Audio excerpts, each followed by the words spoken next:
All right, it looks like we have a bunch of folks on the line here, so we are ready to get started. First of all, I wanted to thank you for joining our session today and spending some time with us. I'm Rachel, Global Director of Demand Generation here at Worksome, and I promise you won't hear from me for just more than this minute or so. We're just going to be hearing from Sophia and Marie in this awesome discussion about worker classification. Before I do turn it over to Sophia and Marie for the conversation, I just want to tell you a little bit about Worksome. Worksome is the new standard in external workforce management, providing a faster, more agile way for companies to work with freelancers and contractors with less administration, less risk, and a better experience for all. Our Worksome Classify solution enables our clients to engage talent fast with in-platform and indemnified worker classifications. And today we're here with our guest, Marie Morgan, Director of Human Resources at Patrol Advertising, and our very own Sophia Angeles, Client Success Manager at Worksome. I know we're in for a big treat here. Sophia and Marie work together, and Marie is a client of Worksome, so this is going to be a great discussion.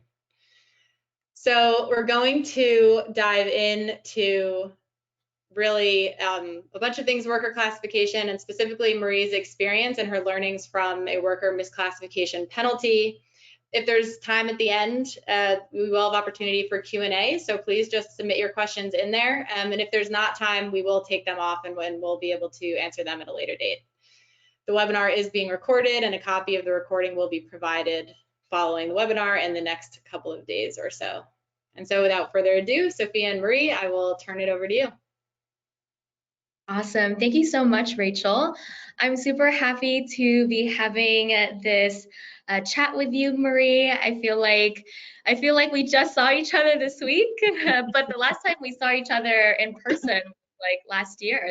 So that was really cool, and I'm happy to talk about classification. So first, let's start off with, tell me a little bit about Petrol and your role as an HR director. So Petrol is a creative advertising company that is in Los Angeles, and we have been around for almost about 20 years. It'll be 20 years this year. And in, when I first started, there was a lot of learnings with Petrol of just, all the things that we do, because to make the magic that we do, it's not just our incredible employee or corporate employees, but it does take a large amount of additional people, at any given time to be able to help make all of that amazing work. So, I've been at Petrol for 15 of those 20 years, and it's a lot of learnings and a lot of things that trial and error to some degree, but it's been a wonderful time, and I'm really glad to be here to help express some of those learnings that I've learned over those 15 years. Yeah, that's awesome. I'm excited to get a little bit deeper as well. So next question is, we're here to talk about worker classification.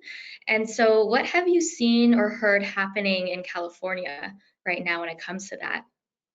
So in 2020, before the world sort of went into panic mode, AB 5 started, and it really started to become a sort of a new change of how workers were classified between what would be an employee and a independent contractor.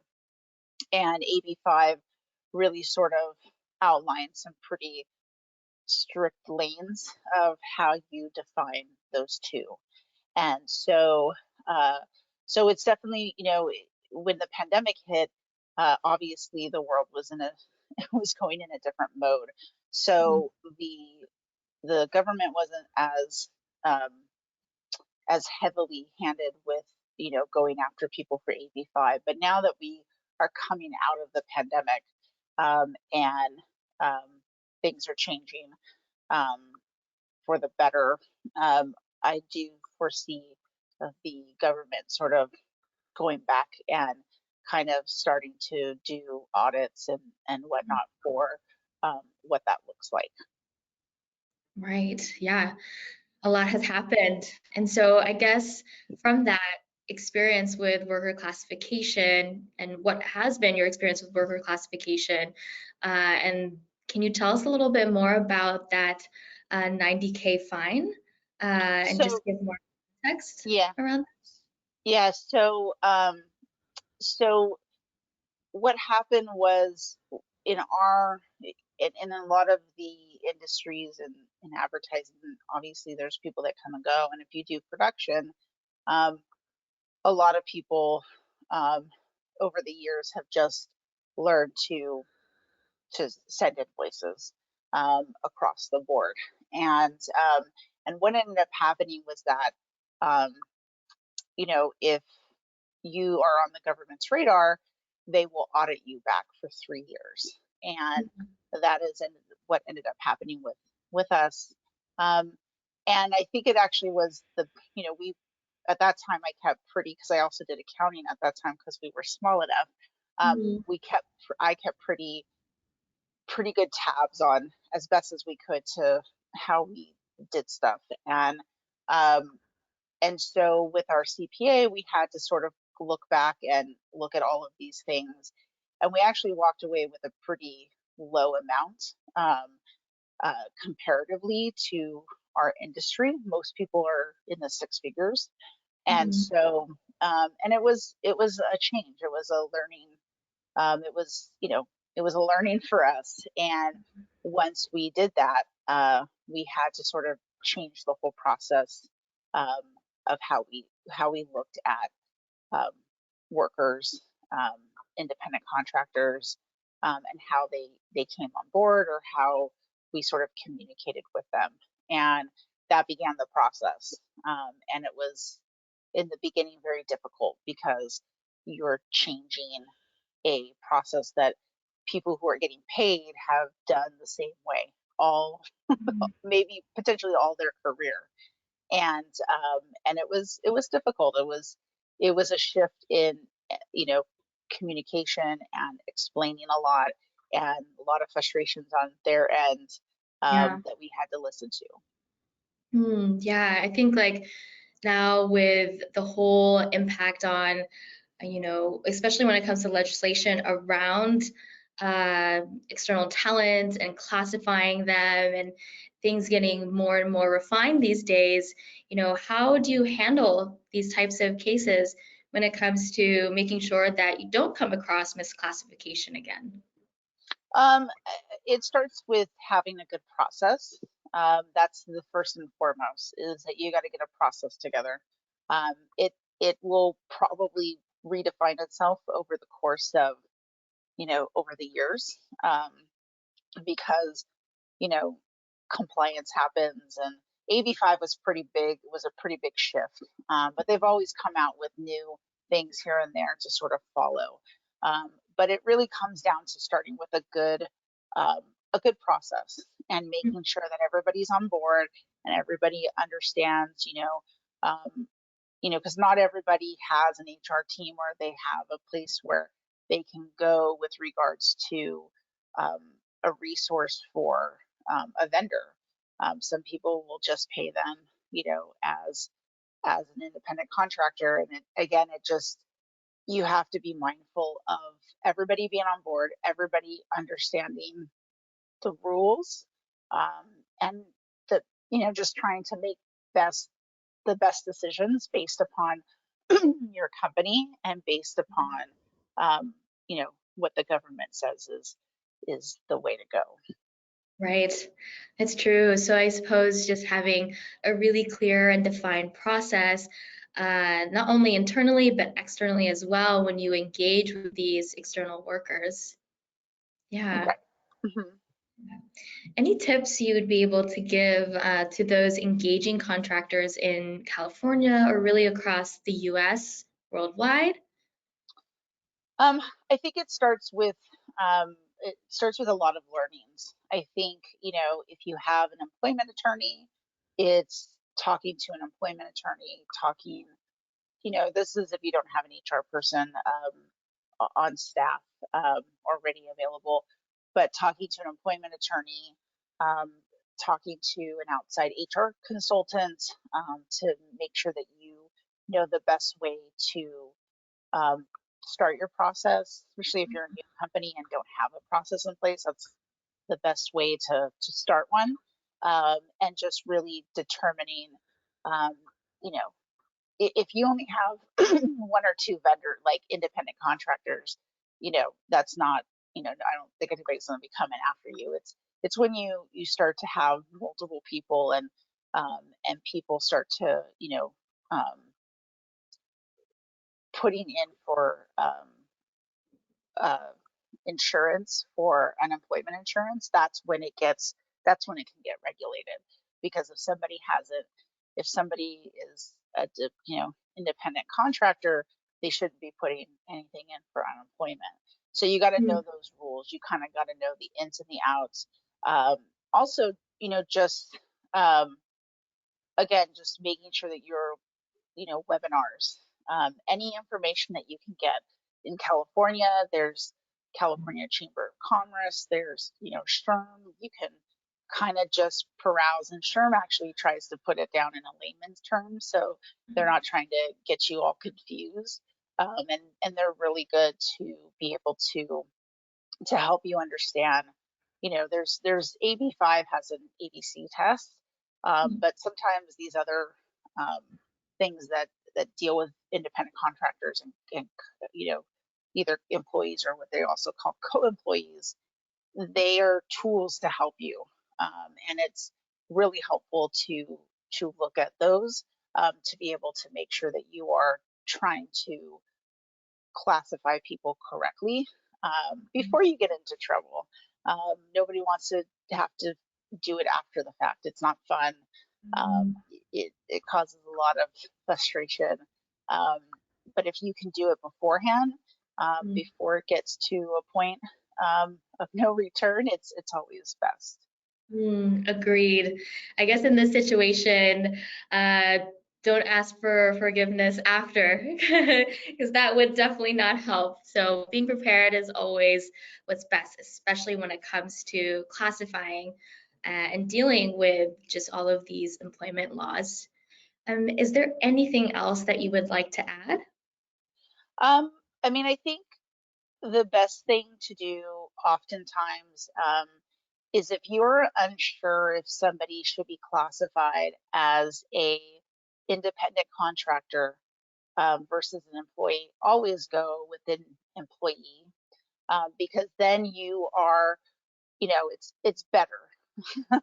um, because you don't want to be on the radar, because if you end up getting a fine and penalties, and it can be really overwhelming. So when it happened to us, it was a large amount, and the IRS liked to send us this thing and say, you owe us all of this money. And some people probably pay it, but if you can work with a good CPA, we were actually able to get it down to a reasonable amount, with a lot of help from all parties. But it really is about, taking a step back and not just paying for the bill that the IRS gives you. It's also, and again, it goes back to the making sure that that you're being conservative, and that you're being, saying, hey, I'm not really quite sure. I can't get in touch with my HR person. I can't get in touch with, my employment attorney. We'll just put you down as a co-employee. And some people might not like that. They're like, I pay my taxes, and I have this, that, and the other thing. And if you do the ABC test and then you're just still unsure, just be conservative and put it as an employee. I mean, you just don't. There's a difference between and there's also a difference between having two employees who are misclassified versus having 30. And you want to make sure that you're being cognizant of that, as well as, what I was going to say before is that if they come back and audit you again, because they can go back 3 years, then it's not just, it's the fine goes up and the penalties goes up, because they really want to hit it to you to let you know, like, this is not the way Yeah. it goes. So nobody wants that. Nobody wants to spend additional money, for something that hopefully you could resolve, um, in the first fine. So yeah.